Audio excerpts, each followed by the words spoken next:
안녕하세요. 김정근 TV의 김정근입니다. 아직도 구독 안 하신 분은 빨간 글씨로 구독되어 있는 거 눌러주시기 바랍니다. 좋아요도 부탁드립니다. 무료입니다. 이거 돈 드는 거 아닙니다. 예. 제가 다니다 보니까 많은 사람들이 궁금해 하거나 또 걱정하면서 질문을 합니다. 윤석열 후보가 국민의힘 후보로 선정된 이후에 2030 탈당이 이어진다. 이렇게 뉴스가 나오고 유튜브에도 나오고 이러니까 걱정을 하는데요. 걱정 안 하셔도 됩니다. 대통령 경선뿐만 아니라 지방선거 경선에도 경선이 끝나고 나면은 경선 때 투표를 하기 위해서 입당을 했던 사람들이 끝나고 나면은 또 탈당을 하는 것이 일반적 예입니다. 그것은 이번뿐만 아니고 전국적으로 그런 현상은 계속 이어져 왔고요. 오히려 이번 대선이 끝나고 탈당하는 경우가 그리 많지도 않습니다. 더 중요한 거는 탈당하는 숫자보다 새로 국민의힘 쪽으로 입당하는 숫자가 훨씬 더 많다는 것에 대해서 고무적입니다. 그래서 여론조사를 하니까 호남을 제외하고는 전 지역이 윤석열 후보가 이기고 있다는 것을 알 수가 있는 겁니다. 그래서 걱정 안 하셔도 된다. 이렇게 말씀을 드리고요. 또 한편으로는 요즘 뉴스 보면은 윤석열 후보에 대해서 뭐 이건 해가지고 막 이래 놓는데요. 네 건이나 입건을 했는데요. 그것 또한 걱정을 안 하셔도 됩니다. 제가 설명을 드리겠습니다. 민주당 대표 송영길 대표가 한마디 하면은 공수처가 바로 막 수사에 들어가고 이래 하는데요. 10월 20일 날 송영길 대표가 고발 사주에 대해서 한마디 합니다. 그러니까 공수처가 손준성 검사를 긴급 체포 영장을 청구를 합니다. 그 영장 청구 대상도 아닌데 그 기각되거든요. 그러니까 10월 22일 날 또다시 송영길 대표가 한마디 합니다. 그러니까 23일 날 공수처가 이번에는 사전구속영장이라는 해괴한 용어를 써가지고 또 청구를 합니다. 원래 구속영장이라는 것은 어떤 증거물을 압수수색 영장을 청구하고 압수를 하고 그걸 분석하고 이게 문제가 있고 입건할 상이 됐을 때 영장 청구를 하게 되는데 그런 거 다 생략되고 사전구속영장이라는 용어로 가지고 청구를 했는데 그것 또한 기각이 됩니다. 그뿐입니까? 대검의 대변인들 휴대폰을 대검이 감찰이라는 미명 속에서 포렌식을 다 합니다. 하고 나니까 공수처가 또 그걸 또 압수한다는 행태를 해가지고 다 가져갑니다. 다 짜고 치는 고소톱인데 거기서 윤석열의 어떤 흠집을 찾아볼까 해명을 들고 이제 공수처가 나선 거죠. 또 그뿐입니까? 판사 사찰건 이미 다 끝난 걸 그걸 다시 또 입건을 합니다. 고발 사주도 입건을 했죠. 그 또 당사자인 박지훈 정보원장이 또 있지 않습니까? 거기서 그 이야기 사전에 만났던 그 모양 이렇게 다 드러났으니까 그 건에 대해서는 공수처가 하는 이야기는 그것도 조사하고 있다. 근데 그 언론에 한 줄도 안 옵니다.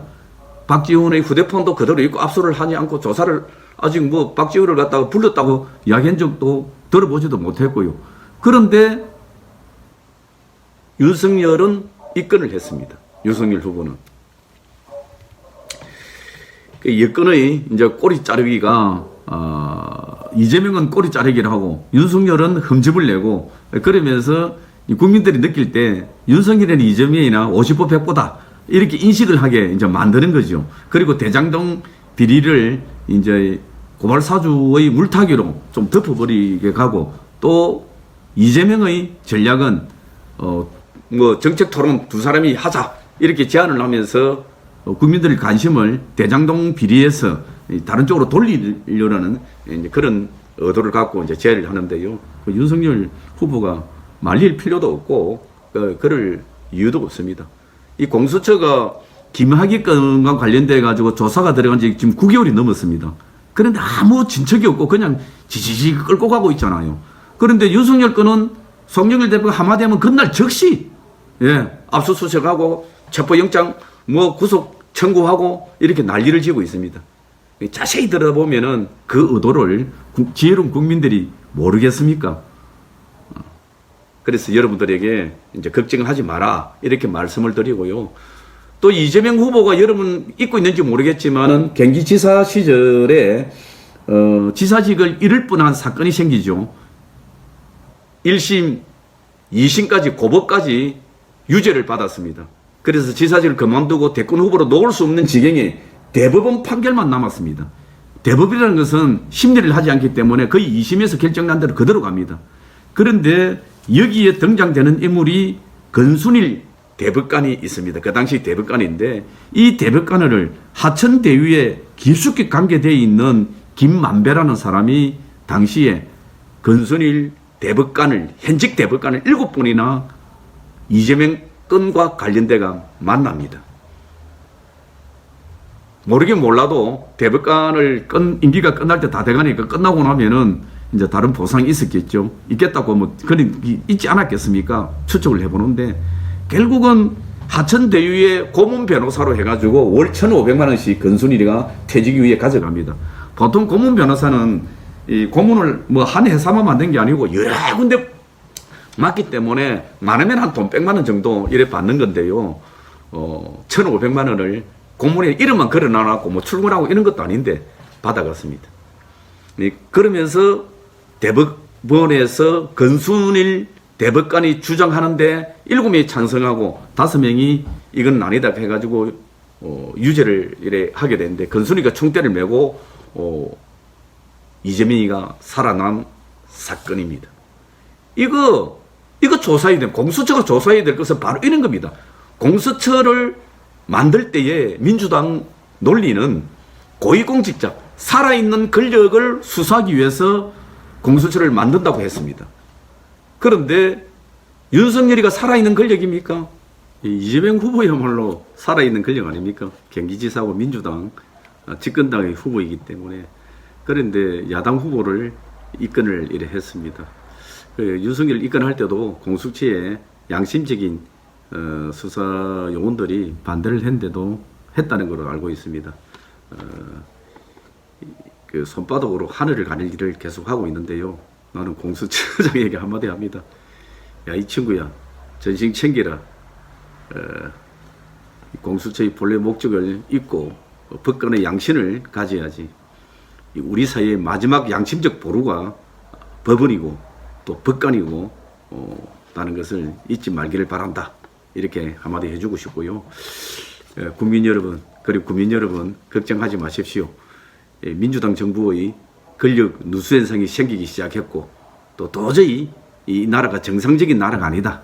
공정과 정의가 없다. 이렇게 생각한 양심적 공무원들이 제보가 잇따르고 있습니다.